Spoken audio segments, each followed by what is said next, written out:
Well, this is like how they do in real life with gun buyback programs, right, Ian? Yeah, so we've got this digital gun buyback program that is going on in Marin County in California. And like a real gun buyback program, which is aimed to get guns off the streets, where they buy back guns, basically no questions asked for cash. Sure. And they tend to target poor neighborhoods and whatnot to get, the weapons out of these areas and put real money in these people's hands that they can do something with. What they've started doing is they've started like buying back toy guns from kids or violent video games from kids for ice cream. And what they're saying behind it is that, they want to take, at least with the toy guns, they want to take these tools of violence that they see, that kids would see in a domestic violence situation, perhaps, right? Do they see guns in domestic violence? Well, that's what they're saying. This is what they're talking about. Right. This is part of a domestic violence awareness program to kind of help kids learn early on, the do's and don'ts of how to treat people. But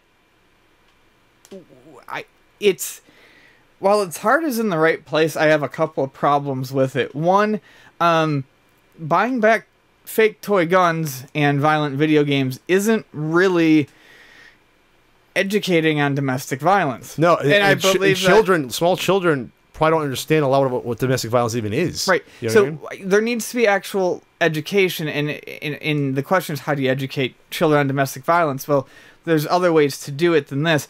So it just seems short-sighted. Misfired. I don't want to say short-sighted, misfired. I just want to say it's missing its mark. I think they want kids to see that they can do a similar thing that adults do and they get a reward for it, but what's it actually teaching them? My biggest problem with this is that it brings up the correlation again that has never, ever been solidly proven, ever once, not once, that violent video games at all link to violent behavior in children. Mm-hmm. Now, what they're trying to stop is violent behavior in children, things that they might see in domestic violence, if they see domestic violence. But like we said, how does this tie into domestic violence? I don't see the tie. No. So I feel like... How do toy guns, even toy guns? I feel like it's kind of...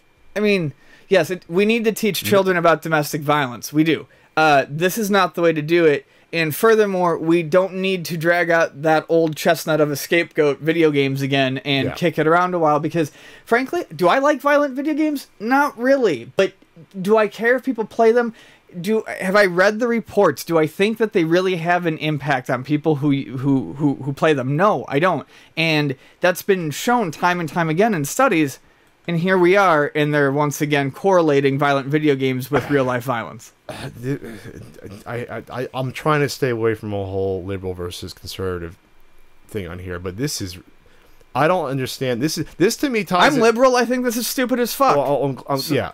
This is like, to me, about how dumb it is. The same thing when kids are now getting suspended in schools because they get a stick and point it as a gun, they get suspended. This is like total overreaction. Total overreaction. We all grew up with toy guns. I played Cowboys and Indians. I played, not Cowboys, what am I, from the 50s? My dad played Cowboys and Indians. I played Army. I played Cops and Robbers. We had violent video games as kids and growing up. I watched G.I. Joe. And again, yeah, it's never linked. There's no link. This is ridiculous. This is absolutely ridiculous. So they're going to... This is include like Nerf guns?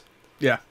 What? Who got hurt by a Nerf gun ever? That's why it's a Nerf. That's why it's Nerf. You don't get hurt with Nerf. It's just the symbolism of it, but like I said, I don't agree. It's just it's dumb. It's not a matter of people actually getting hurt by Nerf, jackass. Of course, no one did. That's the point. It's supposed to be the safe, fun, soft dart foam. But I'm looking at this article in Forbes about the Columbine Killers when they played Doom. Yeah, that was a very violent thing. How they played a mod, like you die when you ran out of bullets. These kids, at least the main kid, was so fucked up to begin with that.